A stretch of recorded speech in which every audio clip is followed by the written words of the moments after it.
Bienvenidos a Cruce de Palabras por Telesur. Soy Luis Hernández Navarro y para conversar sobre los médicos y la medicina cubana está con nosotros la doctora Tanalís Padilla, profesora e investigadora del Instituto Tecnológico de Massachusetts y una gran conocedora de la problemática de América Latina. Tanalís, muchas gracias por acompañarnos en este cruce de palabras. Al contrario, gracias a ti por la invitación. Tanalís, ¿cómo es que tú que te habías estado vinculando, estudiando el movimiento agrario en México, las normales rurales, estás ahora interesada por la medicina cubana?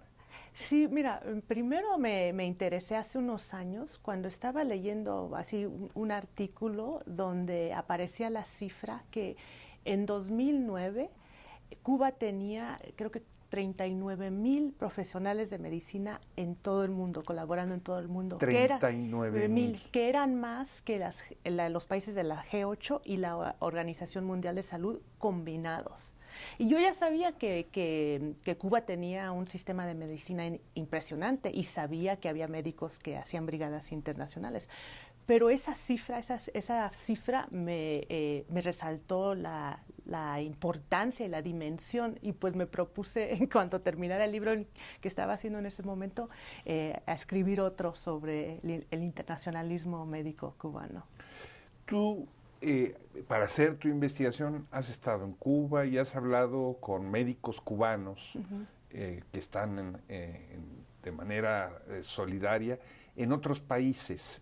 Sí. ¿Qué es lo que has venido encontrando en estas investigaciones? Pues cosas muy interesantes, ¿no? No solo he hablado con médicos, entrevistado a médicos cubanos en Cuba, también en México, en Bolivia, y a personas que han sido atendidas por médicos cubanos, ¿no? Y es interesante lo que te dicen las personas que han sido atendidas por médicos cubanos, te dicen dos cosas, ¿no? Los médicos cubanos van a donde no van los médicos nacionales, y también te dicen los médicos cubanos te tratan con dignidad, como persona, con humanidad, y te tocan, te revisan bien, ¿no? Se sientan junto a ti y quieren conocer tu entorno. Y hablando con los médicos mismos que han participado en diferentes partes del mundo, es muy impresionante escuchar sus historias de cómo se encuentran, digamos, con enfermedades que en Cuba ya no existen, y cómo la necesidad de tratar, cómo se encuentran con personas que nunca han sido tratadas por un médico, y también hablan de cómo les expande la visión del mundo, ¿no? Estar en estos países. Hablabas hace un momento de los médicos cubanos fuera de Cuba, pero el sistema médico cubano tiene que ver también con la atención a sus pacientes dentro de la isla, con la producción de vacunas y medicinas que son casos únicos en América Latina. Sí. Cuba fue el primer país latinoamericano en producir su propia vacuna en contra del COVID. ¿Cómo explicarnos que una pequeña isla acosada, cercada económicamente, estigmatizada en el mundo libre, entre comillas, tenga ese poderío médico? Sí, y es interesante porque una de las cosas que he aprendido en base a esta investigación que estoy haciendo es que el sistema de salud cubano, médico, y la atención a sus ciudadanos, al pueblo cubano, está íntimamente relacionado con su alcance internacional. Cuba, desde que triunfó la revolución en 1959, el gobierno revolucionario hizo prioridad la atención de muchas de las necesidades más elementales o más básicas e importantes para los seres humanos, ¿no? Podemos hablar de mucho. Uno de ellos es la atención a la salud, ¿no? Gratuita y universal, así como la educación, la cultura, mucho de lo que ya conocemos, ¿no? Y dentro de eso armó un sistema de salud que pudiera atender a todas las personas, priorizando la atención primaria y la prevención de enfermedades y el entorno social la pobreza, por ejemplo, que pueden generar tantas enfermedades. Y eso, y con su continua prioridad a ese tipo de factores, ha logrado índices de salud impresionantes. Por ejemplo, podemos hablar solo de dos. Cuba tiene índices de mortalidad natal infantil más bajos, iguales o más bajos que los países del primer mundo. Y también la expectativa de vida es más alta o equivalente a muchos de los países del llamado primer mundo, ¿no? Entonces, ese es el sistema de salud, y también especialmente a partir de los 80 se empezó a darle mucha prioridad a fabricar medicamentos. Y la lógica de qué medicamentos hacer no está basada en cuáles van a generar la mayor ganancia, como las industrias farmacéuticas, por ejemplo, en Estados Unidos, ¿no? Está basado en qué puede prevenir la muerte, ¿no? O enfermedades que se pueden curar, ¿no? Y entonces con ese énfasis es el por qué estudia cuáles son las necesidades de medicina más importantes y ahí desarrolla la atención para generar esos medicamentos. Y ya finalmente, por ejemplo, lo del COVID es lo que hizo con eso. Ya llevaba Cuba una larga experiencia de producir vacunas.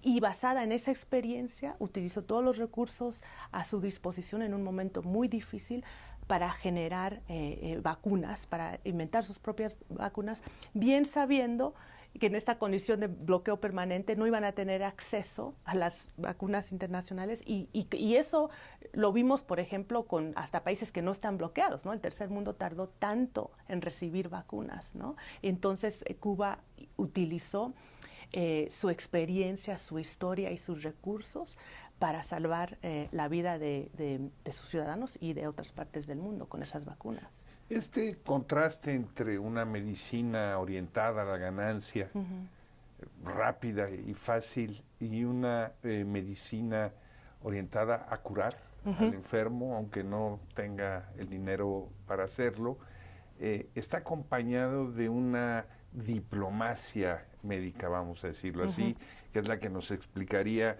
esa enorme cantidad de médicos que están en distintos países del mundo. Sí.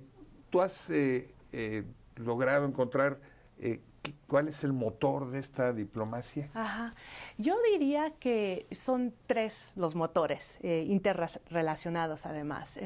El primero tiene que ver con los principios de la revolución misma que ya mencioné, ¿no? Pero ese principio de darle prioridad a las necesidades básicas, más elementales y importantes de los seres humanos. Y entonces está ese principio que ya tiene la revolución cubana. El segundo es ese principio también con la revolución cubana de el internacionalismo basado en la solidaridad, no la caridad, ni mucho menos la dominación, como suele ser la intervención de Estados Unidos o de Europa en otros países. Y el tercero es una colaboración sur-sur, que digamos podría hasta verse como una expansión de los principios de José Martí de nuestra América, que además se aplica al sur global. Entonces creo que si unes estos tres ideales, estos tres principios, estas tres cosas que determinan la lógica del sistema de salud cubano y de su política internacional, te puedes explicar por qué mandan personal médicos a todas partes del mundo, sobre todo a los lugares más necesitados, y no bombas o armas como lo hacen, no a países como Estados Unidos. Sin embargo, esta atención médica no solamente se concentra en países pobres, en África, en América Latina, sino que también llega a países como Italia.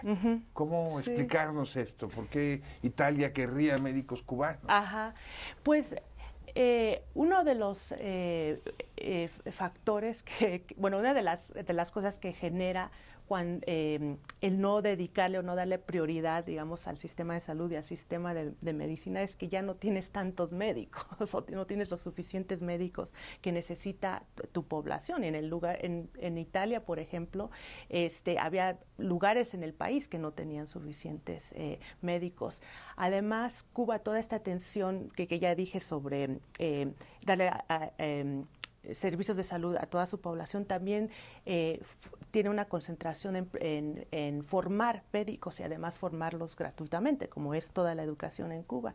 Entonces, Cuba tiene el per cápita de médicos, población per cápita más alto que cualquier otro país.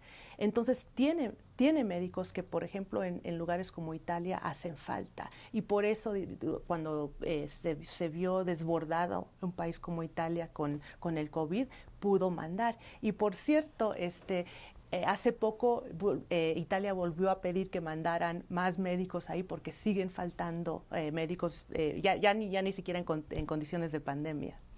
Nos has hablado de la formación de médicos, que no es solamente hacia la población cubana. Cuba tiene un programa de la Escuela Latinoamericana de Medicina que parecen las Naciones Unidas por la cantidad de países que mandan a jóvenes a estudiar allí. ¿Cómo es que surge este proyecto? ¿Qué peso, qué impacto tiene? Sí, es otra de esas cosas que cuando vi la simple cifra, me quedé impresionada, ¿no? La ELAM ha formado, creo que 30,000 médicos de 120 países. 30,000 médicos de 120 países. Imagínate, y se formó... No exageraba cuando decía que eran las Naciones Unidas. Ajá, sí, exactamente. Y además es la escuela de medicina más grande del mundo, ¿no? Y surgió a finales de los 90 y surgió después del huracán Mitch que atacó a Centroamérica. Y entonces Cuba mandó a muchos médicos para atender a la población ahí. Y la ELAM surge a partir de eso. Eso. ¿Te parece si vamos a una pequeña pausa? Sí. Amigos, amigas, no se vayan. Volvemos en muy breves instantes.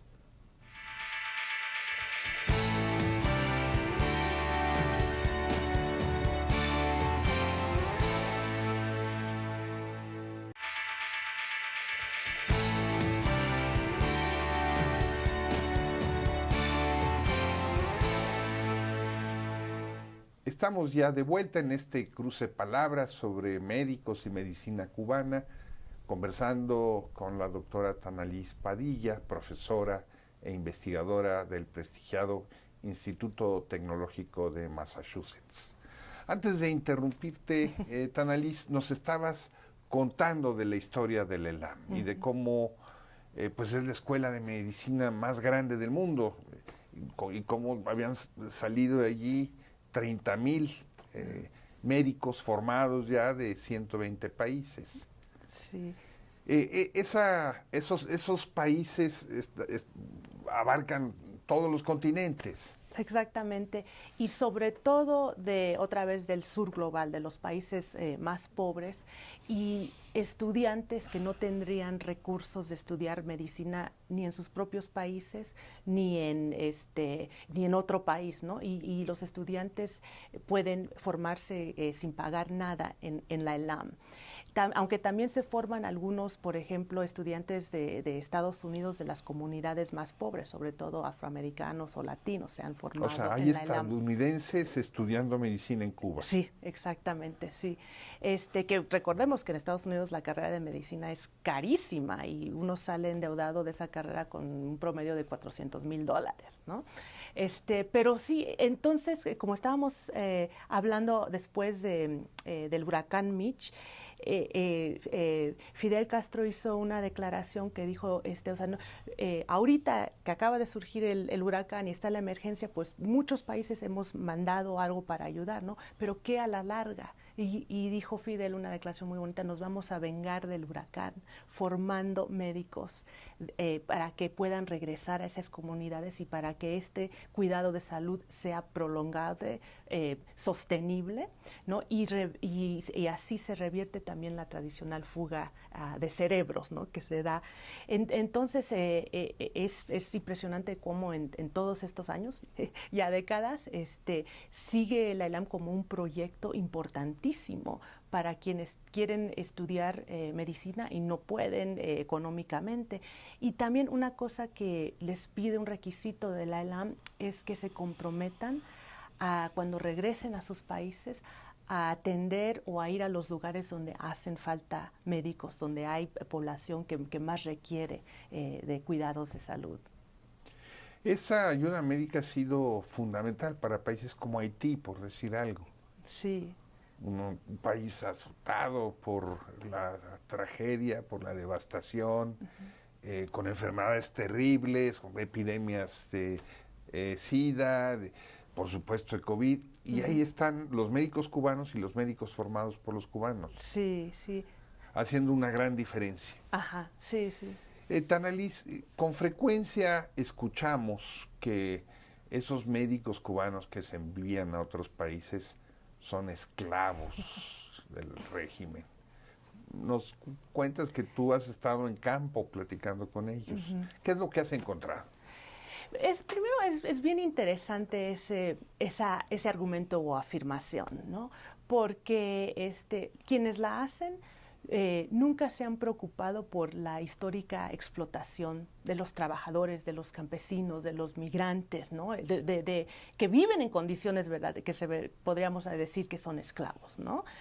Y ¿no? Y hacen esta afirmación sobre los médicos cubanos en base al hecho de que parte del salario que reciben en los países a donde van se la quedan ellos, parte el Estado, sin considerar, sin hablar estos críticos de cómo el Estado invierte esos recursos en el sistema de salud cubano, en la formación de educación para médicos cubanos gratuita y para atender a personas en todo el mundo, ¿no? Entonces, es una afirmación tramposa, podríamos decir, hipócrita, más bien.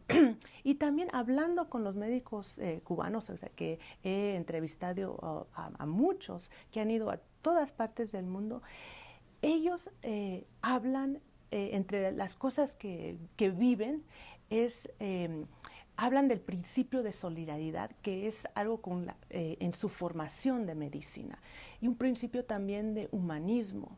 Y ellos hablan de la satisfacción que sienten al poder atender a personas que sin su ayuda, sin su colaboración, no tendrían acceso a un médico, ¿no? Entonces creo que decir eso que son esclavos solo lo afirmarían quienes no se pueden imaginar hacer un acto para el bien de la humanidad, ¿no? Y un acto tan básico e importante como la salud. No se imaginan que existan alguien que quieren hacer eso por ayudar a otras personas. Entonces, yo creo que eso habla más de quienes afirman esto que de la condición de los propios médicos. O sea que adicionalmente al juramento hipocrático, se añadiría una especie de juramento internacionalista, de sí, que no importa dónde, la misión del médico es curar a los enfermos. Sí, exactamente. No importa de qué país sean, ¿no? O de qué clase social sean. Todos tienen derecho a la salud. ¿Y qué tan profesional es esa educación que se brinda a quien estudia medicina en Cuba? Ajá. Pues es parte, o sea, ¿te refieres a cómo son formados? ¿Y qué tan altos son los estándares que se tienen allí? No. Es una formación muy rigurosa, la formación de medicina en Cuba, ¿no? No solo llevan cursos digamos, lo que se puede decir de las carreras de medicina que se llevan en otros países, ¿no? Y las materias básicas para entender o de ciencia, ¿no? Pero una de las particularidades del sistema cubano es que después de los 2 años, de estudio, los médicos practican en clínicas, en hospitales, entonces están desde un principio al lado de otros médicos, están en la práctica y siguen también estudiando, ¿no? Entonces es una educación muy rigurosa y además, como ya mencioné, entre los principios de solidaridad que son parte del tejido y de la lógica de la formación de medicina. O sea, aparte de eso, también están constantemente, digamos, viendo y atendiendo pacientes y priorizando, como ya dije, la prevención y el medio y el entorno social a que dejar que uno se enferme y luego atenderlos, ¿no? Que no solo es más caro, pero conlleva a más problemas. Y finalmente, otra cosa absolutamente impresionante de los médicos cubanos y del sistema de medicina en Cuba es cómo con los policlínicos, estas clínicas que están en los barrios, los médicos ahí viven, los vecinos los conocen, los médicos ahí conocen varias generaciones de esa vecindad, de esa comunidad, ¿no?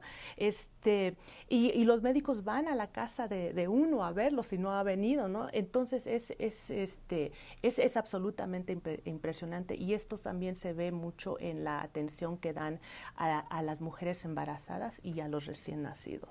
Y es cierto que con las vacunas y las medicinas cubanas se inocula también el virus del socialismo. Ay, entre todos los argumentos no tan risibles que se hacen, que ya uno ni sabe si vale la pena hablar de ello, ¿no? Primero, la ciencia médica cubana, como es también la formación de médicos, es impresionante, es rigurosa, se basa en una larga historia, ha sido reconocida por organizaciones como la Organización Mundial de Salud, la Organización Panamericana de Salud. Todos los las formas de evaluación objetivas de la ciencia respaldan las vacunas y la medicina cubana, ¿no? Y entonces es mera propaganda decir no cosas así que, bueno, nunca falta cuando desprovistos de argumentos rigurosos se van a cosas caricaturescas como eso. Es curioso, con la Revolución Cubana hace casi 65 años, la mayoría de los médicos salieron. O sea, estamos hablando de un fenómeno de formación de profesionales y de una disciplina y de un proceso de investigación que nace con la revolución. Ajá. Es obra de la revolución. Sí. Es una hazaña. Digo, desde el punto de vista que se le quiera ver, por más distancia que se tenga con respecto al régimen cubano, el construir un sistema de estas características en tan poco tiempo, porque en los países de Europa, Estados Unidos tienen siglos trabajando estas disciplinas, y aquí se construyó en unas cuantas décadas. ¿Cómo te lo explicas tú? Yo creo que muestra dos cosas. Muestra que si como país el proyecto, se le da prioridad a un proyecto como el de la salud, se pueden lograr cosas impresionantes, como la hazaña que ha hecho Cuba, que acabas de describir. Y lo otro que también muestra es que tomando la lógica de la medicina, no para ganancias, no para a ver cómo se pueden enriquecer las industrias farmacéuticas, ¿no? Pero diseñada a atender los problemas de las poblaciones en general, no solo se puede hacer de una forma mucho más, con muchos menos recursos, ¿no? Pero es mucho más eficiente en garantizar la salud y en hacer faenas como las medicinas que han elaborado, las vacunas. Entonces, creo que demuestra la falsedad del argumento de que si no hay recursos no se puede hacer nada, ¿no? Cuba fue y sigue siendo un país pobre, además bloqueado por el país más potente del mundo, ¿no? Y sigue con esta titánica labor. ¿Qué dirías tú que son las principales consecuencias del bloqueo en el terreno sanitario? Ajá. Son inhumanas, sí se sienten, se ven, ¿no? Y son desgarradoras pensar que con todas estas, todo lo que ha hecho Cuba así bloqueada, imaginarse lo que podría ser si no tendría este bloqueo, ¿no? Y se ven, o sea, se ven en cosas básicas como no poder conseguir cierto tipo, componentes de medicamentos, ¿no? Para elaborar. Estados Unidos no solo controla el mercado internacional y sobre todo los farmacéuticos, pero la naturaleza del bloqueo es que cualquier producto que contenga 10% de un componente de Estados Unidos o de una subsidiaria de Estados Unidos no se le puede vender a Cuba, ¿no? Entonces Cuba ha tenido muchos problemas para mantener ese sistema cuando necesita reparar una máquina de rayos X, para conseguir, como ya mencioné, ciertos componentes para, digamos, medicinas de cáncer, para marcapasos para niños, ¿no? Y aún que los logra conseguir, digamos, a veces, o sea, no puede de Estados Unidos que está al lado, entonces va hasta Japón. Como Estados Unidos incluye a Cuba en el país, es patrocinador de terrorismo, cuando quiere comprar algo así, los bancos no le quieren procesar el pago porque Estados Unidos lo tiene ahí, ¿no? Entonces, tiene una tremenda restricción. El bloqueo presenta una tremenda restricción y sí, yo me atrevería a decir que cuesta muchas vidas. Danaliz, muchas gracias por estar con nosotros en este cruce de palabras. Al contrario, gracias a ti. Amigos, amigas, muchas gracias por su amable compañía el día de hoy. Ya saben, los esperamos la semana que viene aquí por Telesur. Hasta la próxima.